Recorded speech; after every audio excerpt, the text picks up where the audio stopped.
Welcome back. May 31 ವಿಶ್ವ ತಂಬಾಕು ವಿರೋಧಿ ದಿನ. ತಂಬಾಕು ಸೇವನೆಯಿಂದ ಉಂಟಾಗುವಂತಹ ರೋಗ ಮತ್ತು ಸಾವು ನೋವುಗಳನ್ನು ತಡೆಯುವುದಕ್ಕೆ ಪಣತೊಟ್ಟ ದಿನ.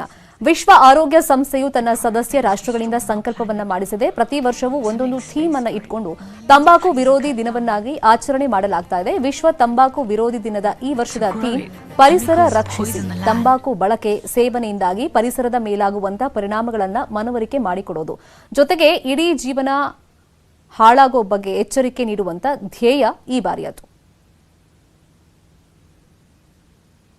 ಸಿಗರೇಟ್ ಮುಖಾಂತರ ಆಗ್ಬೋದು ಅಥವಾ ಗುಟ್ಕಾ ಮುಖಾಂತರ ಆಗ್ಬೋದು, ಬೇರೆ ಯಾವುದೇ ರೀತಿಯಾದ ಒಂದು ತಗೊಳ್ಳೋದ್ರಿಂದ ಆರೋಗ್ಯಕ್ಕೆ ತುಂಬಾ ಹಾನಿ ಆಗುತ್ತೆ.